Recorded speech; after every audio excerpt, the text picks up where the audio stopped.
தமிழரே ஆள்வது என்ற முடிவை எடுத்து இன்னைக்கு கர்நாடக மண்ணில எங்கள் தம்பிகள் படித்த தீர்மானத்தில் தமிழர்கள் படிக்கிற தமிழ் பள்ளிக்கூடங்களை மூடக்கூடாது என்ற கோரிக்கையை வைத்து வேண்டுகிறோம். ஆனால் தமிழ்நாட்டில் எங்காவது தமிழ் பள்ளிக்கூடம் இருக்குது என்று நீங்கள் நினைக்கிறீர்களா?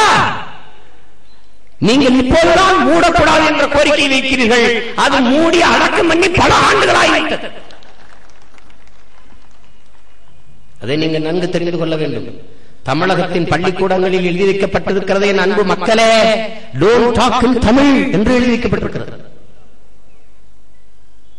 தமிழ்ல பேசிடாதே என்று எழுதி வைக்கப்பட்டிருக்கிறது. பேசக்கூடாது, பேசினால் முட்டிக்கால் போட வேண்டும், பேசினால் தண்டம் கட்ட வேண்டும், பேசினால் அம்மா அப்பாவை கூட்டிட்டு வர வேண்டும். இதெல்லாம் பெரிய குற்றம். தமிழர் நாட்டில் தமிழ் படிப்பது தேச துரோகமாக கருதப்படுகிறது. இந்த நிலையை மாற்றுவதற்குத்தான் முடிவெடுத்தோம் என் அன்பு மக்களே. வாழும் உரிமை தமிழ்நாட்டில் எவருக்கும் உண்டு, ஆளுகிற உரிமை தமிழர் எமக்கே உண்டு என்ற முடிவை எடுக்கும்.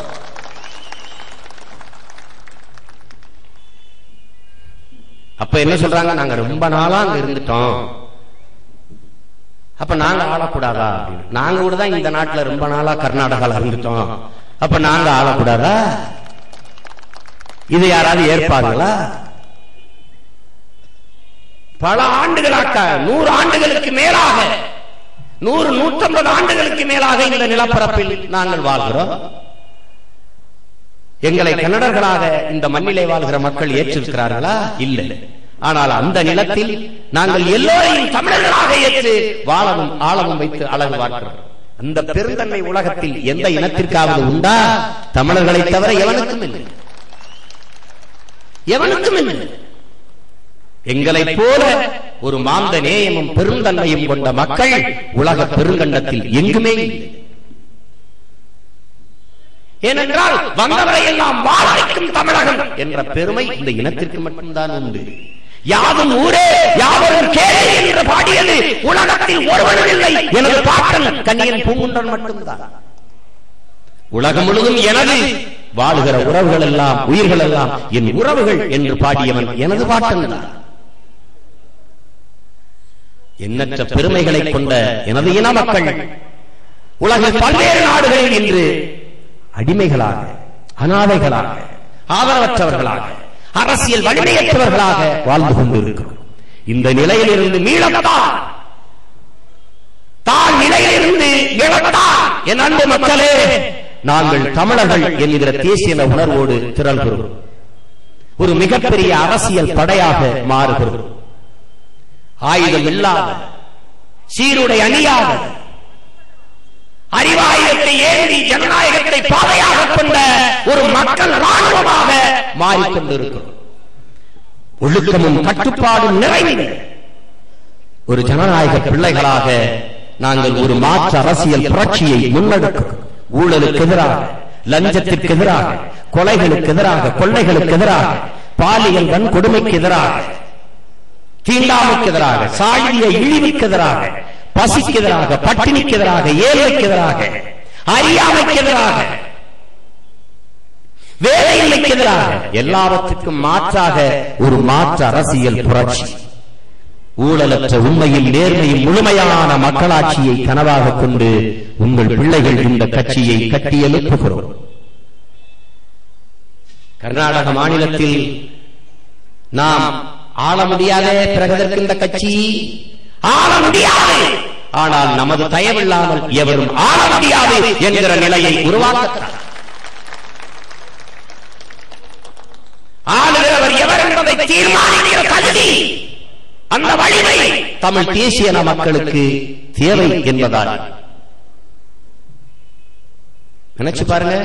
இங்கே பேசிய தம்பி சொன்னான், தமிழர்கள் நிறைந்து வாழுகிற பகுதியில் தமிழர்களுக்கு காங்கிரஸ் இடம் தருகிறது, பாரதிய ஜனதா இடம் தருகிறது, இந்த மண்ணிலே இருக்கிற மாநில கட்சி ஐயா தேவேகவுடா கட்சி இடம் தருகிறது. ஆனால் எல்லா இடத்திலும் அங்கே தமிழர்களை நிறுத்துகிறது, தமிழர் வாக்கு சிதறுகிறது. ஆனால் அதனாலேயே இனி என் அன்பு மக்களே, தேசிய கட்சிகளில் இருக்கிற எனது அன்பு உறவுகள், எனது அருமை பெற்றோர்கள், பெரியவர்கள், நீங்கள் எல்லோரும் நமக்கென்று ஒரு கட்சி, நம் இனத்திற்கென்று ஒரு கட்சி, அதுல நீங்க வர வேணாம், நீங்க அங்கே இருந்து நாசமாய் போய் செத்து கூட போங்க. உங்க பிள்ளைகளை எங்களிடத்திலே அனுப்புங்கள், அவர்களை தாருங்கள், போதும். அடுத்த தலைமுறை பிள்ளைகள் நாங்களாவது எவரிடத்திலும் கைகட்டாது மான மரியாதையோடு சுயமரியாதையோடு எமது இனத்திற்கான அரசியலை நாங்களே செய்கிறோம்.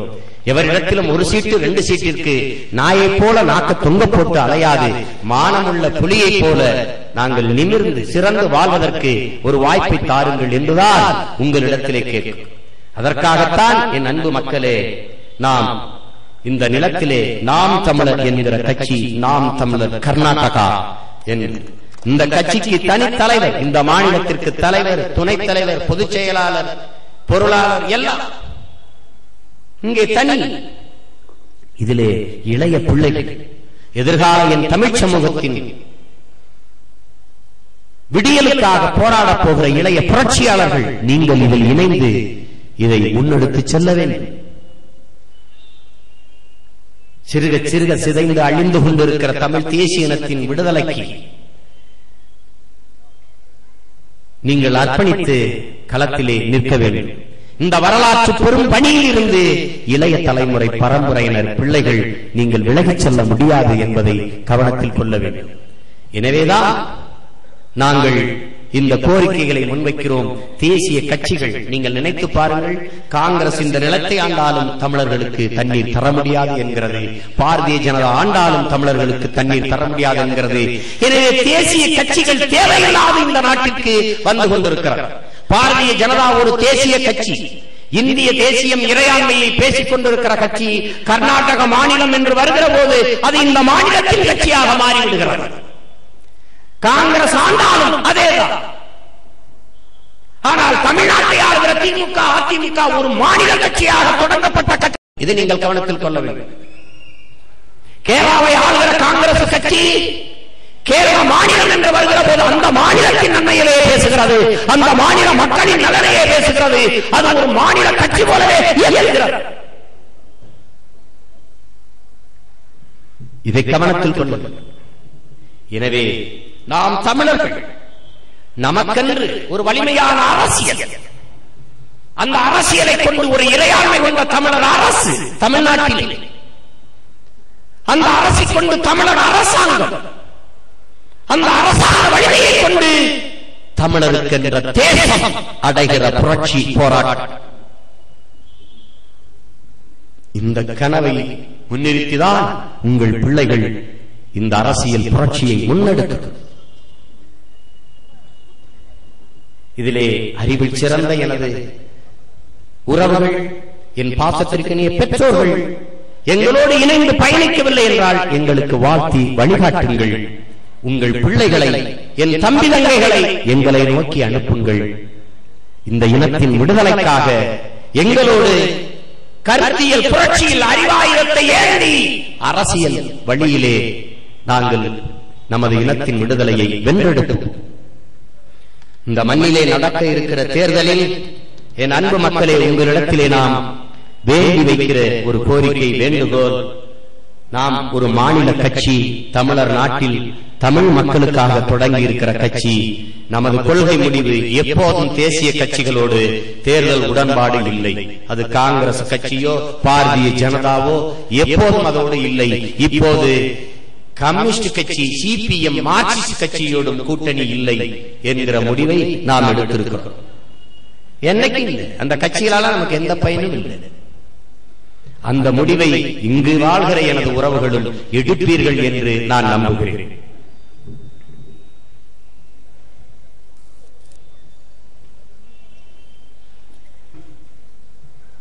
அதனால நீங்க காங்கிரஸ் கட்சிக்கு வாக்களிக்கல, பாரதிய ஜனதா கட்சிக்கு வாக்களிக்கலாம், யாருக்கு அளிக்கிறது என்று நீங்க கேட்கலாம். யாருக்கு அளிக்கிறது என்று உங்களுக்கு தெரியும். நாம் என்னைக்கும் கர்நாடக மண்ணிலே வாழ்கிற நாம், இந்த மண்ணில் இந்த மாநிலத்திற்கான கட்சி எதுவோ அந்த கட்சிக்குத்தான் நாம் ஆதரவாகவும் துணையாக இருக்க வேண்டும். அதுதான் ஏற்புடையது. என்னைக்குமே தேசிய கட்சிகள் எந்த தேசிய இனத்திற்கும் உண்மையில் நேர்மையாக இருக்கிறது. அதுவும் குறிப்பா தமிழினத்திற்கு என்றைக்குமே இந்த கட்சிகள் இருந்ததில்லை, இனி ஒருபோதும் இருக்க போவதும் இல்லை. ஏன்னா தமிழ்நாட்டில் காங்கிரசும் இல்ல, பாரதிய ஜனதாவும் இல்லை. அந்த கவலை எங்களுக்கு இல்லை. ஆனால் இந்த நிலத்தை மாறி மாறி ஆளுகிற இடத்தில் இந்த 2 கட்சியிலும் தான் இருக்குது. அதனாலதான் உங்களுக்கு சொல்றேன், நமது கட்சி ஒரு வலிமையான அரசியல் சக்தியாக மாறுகிற வரை எழுதி வைத்துக் கொள்ளுங்கள், அடுத்த சட்டசபை தேர்தலில் நாம் தமிழர் கட்சி தனித்து போட்டியிடும் தமிழர் வாழ்கிற பகுதிகளில் ஒரு மாற்று அரசியல் சக்தியாக நின்று காட்டுவோம், வென்று காட்டுவோம் என் அன்பு மக்களே, இது உறுதி. பிறகு இங்கே இளைய பிள்ளைகள், என் அன்பிற்கினிய தம்பி தங்கைகள், திரைப்பட மோகத்திலே திரைப்பட நடிகர்களை ஒரு அவதார புருஷர்கள் போல, இந்த பூமியை ரட்சிக்க வந்த ஒரு தேவதூதர்கள் போல பார்க்கிற ஒரு பார்வை இருக்கிறது. அது மிகுந்த தவறு, அது மிகுந்த தவறு. நீங்க நினைச்சு பாருங்க, இன்னைக்கு ஐயா விஜயகாந்த் அவர்கள் தமிழ்நாட்டில் எதிர்க்கட்சி தலைவராக இருக்கிறார்கள். அவர்களுக்கு என்ன தகுதி இருக்கிறது என்று எதிர்க்கட்சி தலைவராக இருக்கிறார்கள்? 25 ஆண்டுகள் திரைப்படத்தில் நடித்திருக்கிறார்கள். நான் தெரு தெருவாக பிரச்சாரம் செய்கிற போது ஏன் விஜயகாந்துக்கு சன்னக்காக ஓட்டு போடுகிறீர்கள் என்று கேட்டேன். ஒரு தம்பி சொல்றார், அவர் நல்லா சண்டை போடுறார் என்று. நான் கேட்டேன், அவரை விட நல்லா சூப்பர் சூப்பரான கண்ணன் கண்ணன் போடுவாங்க, அவர் ஓட்டு போடுவியா என்று கேட்டேன். திரையில் நல்லா சண்டை போடுவார், சண்டை போடுவதோடு நடித்தவருக்கே ஓட்டு போடுகிற நீ, உன் இனத்தின் விடுதலைக்காக தரையில் உண்மையிலேயே படைகட்டி சண்டை போட்ட என் தலைவன் பிரபாகரனுக்கு நீ என்ன போடுவ? என்னவா இருப்ப? எவ்வளவு பெரிய பைத்தியக்காரத்தனம் பாருங்க. ஒரு அடிமை தேசிய இனத்தின் மக்கள் சிறுக சிறுக மொழி அழிந்து, முகம் சிதைந்து, இனம் அழிந்து கொண்டிருக்கிற நிலையில், உரிமை பறிபோய்க் கொண்டு உயிர் போய்க் கொண்டிருக்கிற நிலையில் இருக்கிற ஒரு தேசிய மக்கள் மொழி அழிவிலிருந்து தமிழ் மீட்சிக்கும் தமிழின எழுச்சிக்கும் பாடுபட வேண்டிய இளைய பிள்ளைகள், உலகத்தில் நமக்கென்று ஒரு தலைவனோ ஒரு நாடோ தேசமோ இல்லாத போன நிலையில், அரசியல் வலிமையற்ற அனாதைகளாக ஆதரவற்று நிற்கிற நிலையில், நமக்கென்று உலகத்தில் ஆதரவாக பேசவோ குரல் எழுப்பவோ கருணை காட்டவோ எவரும் இல்லாத நிலையில், நாம் இன்னும் இப்படி திரைப்பட நடிகர்களுக்கு பாலாபிஷேகம் பண்ணிக்கொண்டும் கையில் சூடம் காட்டிக் கொண்டும் அவர்கள் உயிர் வாழ மொட்டையடித்துக் கொண்டும் இருப்பது எப்படி? தமிழ்நாட்டில் ஒருத்தன் 1000 கிடா வெட்டினான். நான் இருந்தேன்னா பக்கத்துல அவனையும் சேர்த்து வெட்டியிருப்பேன். ரஜினிகாந்த் உயிர் உழைத்து வரணும்னா 1000 பேர் மொட்டையடிச்சுட்டு போறான். அவன் இனம் கொத்து கொத்தா சாகும் போது அந்த இனம் பிழைக்கணும் எவனாவது நேர்த்தி கடன் வச்சது உண்டா? ஒரு மெழுகுவர்த்தி ஒருத்தன் ஏற்றி வச்சது உண்டா? கோயில் அங்க பிரதேசம் உருண்ட இந்த இனம் என்னைக்கு உருப்பட போகுது? யோசிச்சு பாருங்க. பக்கத்துல கேரளா இருக்குது. கேரளா அங்க சினிமா இல்லையா, திரைப்படம் இல்லையா? மம்முட்டியை விட சிறந்த நடிகர் உண்டா? மோகன்லாலை விட சிறந்த நடிகர் உண்டா? யாராவது அவங்க ஒரு வட்ட செயலாளர் ஆக முடியுமா? ஒரு வார்டு கவுன்சிலரா வெல்ல முடியுமா? முடியாது. அவனுக்கு தெரியும் திரைப்படம் வேறு, அரசியல் வேறு. அது வேறு, அது வேறு. இது கொள்கை சார்ந்தது. அது பொழுதை போக்குவது, இது பொழுதை ஆக்குவது. அரசியலும் திரைப்படத்தையும் ஒன்னாக்கிக்கிற கூடாது. அதான் ஒரு கவிஞன் எழுதுகிறார், என் இனத்தின் மக்கள், என் தேசத்து பிள்ளைகள் திரையரங்குகளில் இருட்டு அறையில் தனக்கான தலைவர்களை தேடிக்கொண்டிருக்கிறார்கள் என்று. அப்படிதான் தேடிக்கொண்டிருக்க போறீங்களா? சொல்லுங்க பாப்போம். இங்கே கூடியிருக்கிறது எத்தனை பேருக்கு நல்லகண்ணு என்கிற ஒரு தலைவரை தெரியும்? ஐயா நெடுமாறனை எத்தனை பேருக்கு தெரியும்? ஐயா நெடுமாறனை விட ஒரு அப்பளுக்கு வற்ற ஒரு தூய்மையான தலைவன் தமிழினத்துக்கு இருக்கிறாரா? அவருக்கு இல்லாத தகுதியும் திறனும் இந்த விஜயகாந்துக்கு வந்து விட்டதா? இதுக்கு காரணம் என்ன? திரைப்பட கவர்ச்சி மோகம். அப்ப இதை ஒழிக்கணும். முதல்ல நீங்க மானத்தமிழ் பிள்ளைகளாக படம் பாரு, கரவழி எழுப்பு, காசு கொடுத்துட்ட வந்துரு, அவ்வளவுதான். அப்புறம் திரும்ப திரும்ப அவர்களை போவது, அவர் வீடு, அவர்களுக்கு அப்படியே அவர் உருவம் பொடித்த படம் பொடித்த பலகைக்கு போய் பாலை ஊத்துறது. எந்த நடிகனாவது என்னுடைய கட் அவுட்டுக்கு பால் ஊத்தாதே என்று சொன்னது உண்டா? பசிச்சு அழுகிற பக்கத்தில் இருக்கிற ஏழை குடிசைகளை போய், அந்த ஓலை குடிசையில ஏழைகள் வீட்டுல போய் பசிச்சு அழுகிற குழந்தைகளுக்கு அந்த பாலை கொடுங்க, பால் சத்துள்ள உணவு என்று எந்த நடிகனாவது சொல்லிக் கொடுத்தது உண்டா? அந்த பாலை வீணாக்காம என் மரப்பலகையில் ஊத்தி வீணாக்காம அதை மோராக்கி படம் பார்க்க வர ரசிகர்களுக்காவது கொடுங்க என்று தனது ரசிகனுக்கு அவனாவது சொன்னது உண்டா? சொன்னது உண்டா சொல்லுங்க.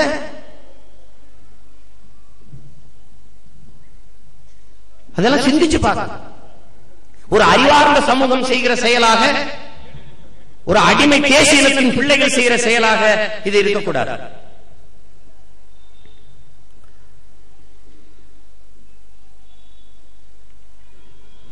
நேராயிருச்சுன்றாங்க காவல்துறை, வேற ஒண்ணும் இல்லை.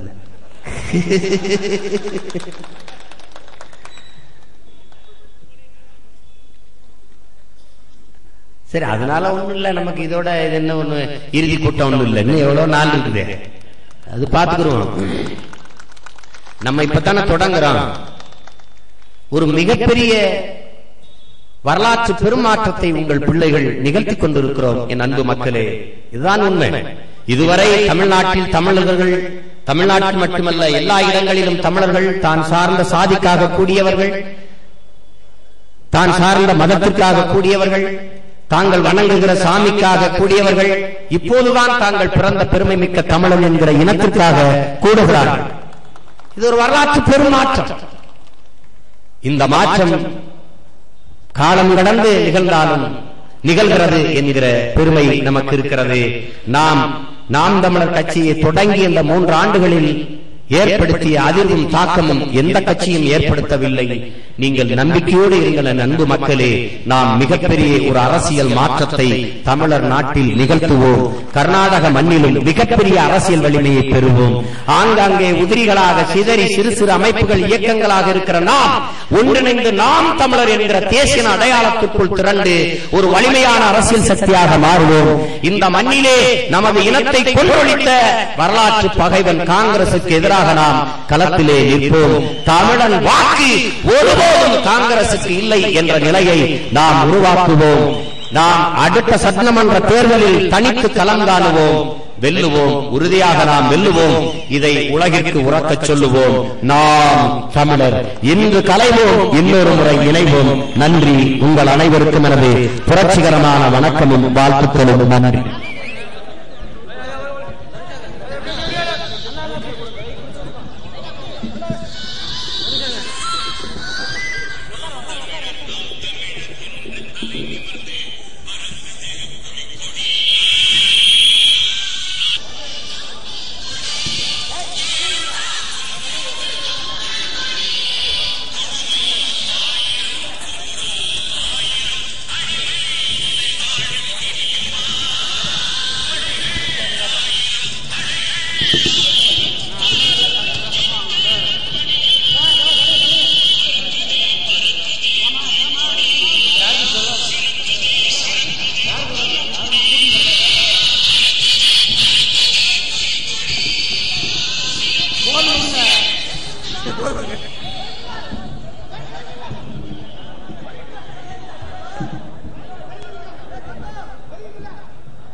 ஆழம் பிறந்தவன் அடிமையாவதோ